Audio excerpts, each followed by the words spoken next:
কি কম আৰু মানে এনেকুৱা লাগিছে সেইটো আৰু মই মানে ভাষা মই প্ৰকাশ কৰিব নোৱাৰোঁ কাৰণ আজি শিৱসাগৰৰ ৰাইজে মোক ইমান মৰম চেনেহ দিলে চাৰিওফালে মই ঘূৰিলোঁ মই গমেই নাপাইছোঁ মই ক'ত আহিছোঁ এনেকুৱা পৰিৱেশ গতিকে মই বহুত বহুত ধন্যবাদ জনাইছোঁ ৰংপুৰ শিৱসাগৰৰ ৰংপুৰ ৰাইজক মই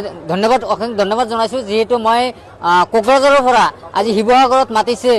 ইয়াৰ কাৰণে আমি যে সকলোৱে আমাক মৰম চেনেহ দিছে ইয়াৰ কাৰণে মই কৃতজ্ঞ আৰু ধন্যবাদ জনাইছোঁ তেখেতে যে চুগৈলি আচলতে মানুহে জানিব বিচাৰিছে চুগৈলি আচলতে কোন হয় চুগৈলি আল্লাহ একফালে মোক দিছে আনফালে মোক দিয়া নাই এইটো মোৰ কিন্তু মোৰ ঘৰ বাৰী নাথাকিব পাৰে কিন্তু চুগৈলি এটাই কি যিটো আল্লাহে মোক দিছে এই সম্পদ কোনেও কাঢ়ি ল'ব নোৱাৰে গতিকে বহুত ভাল লাগিছে মই ইয়াতে আহি গতিকে অসংখ্য ধন্যবাদ জ্ঞাপন কৰিছোঁ ৰাইজক চাওঁ মই খেলিবৰ কাৰণে ভাল লাগিব যেতিয়া মই কেতিয়াও খেলা নাই গতিকে ফিল্ডত এতিয়া মাতিছে এবাৰ চাম আগতে আহিছিলোঁ কিন্তু আমি প্ৰগ্ৰামত অনুষ্ঠানত মই অংশগ্ৰহণ কৰা নাই আজি প্ৰথমত অংশগ্ৰহণ কৰিলোঁ শিৱসাগৰত হয় মই অংশগ্ৰহণ কৰিম নিৰ্বাচন আহিছে এতিয়া ৰাইজে সেইটো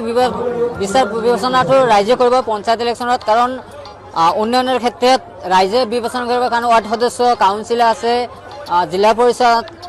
সকলোখিনি ৰাইজে এবাৰ বিবেচনা কৰি কাক দিলে ভাল হ'ব নহ'ব এইটো ৰাইজে বিবেচনা কৰিব এইবাৰ জীৱনত সংগ্ৰাম আছে কৰি খাব লাগিব এতিয়া ধৰক মোৰ ঘৰ বাৰী নাই ভৱিষ্যত কি মোৰ লক্ষ্য নাই নেকি যে মই ঘৰ বাৰী নবনাম এনেকৈ ৰাস্তাত ধৰি কেইদিন থাকিম নিজৰ এটা কৰ্ম কৰি খাব লাগিব আপোনাৰ ধৰক সাংবাদিকসকলে মোক জেলত দুবাৰকৈ দিয়া মই ভিকাৰী বনাই দিছে বেয়া পাব নালাগে কিন্তু আপোনাৰ ধৰক সাংবাদিকে মোক জেলত ভৰাই দিছিলে মিছাই ইয়াতো আমি য'ত পটকৈ প্ৰমাণ হ'লে চুগাইলেও সঁচা যে দুৰ্নীতি কৰা নাছিলে ভাল কাম কৰিছিলে সেইটো মানে প্ৰমাণ আছে কতে যিমান বদনাম কৰোঁ থাকক আপোনাৰ নিচিনা সাংবাদিকে যিমান বদনাম কৰি থাকক কিন্তু আমি সিমানে বৃদ্ধি পাইছে সিমানে আগুৱাই আছোঁ যে মোৰ কেতিয়াবা বেয়া লাগে কাৰণ ঈদৰ সময়ত এটাই কওঁ যে দুখীয়া মানুহৰ ঈদ নাই দুখীয়া মানুহৰ কোনো ফূৰ্তি নাই সেইটো মোৰ যে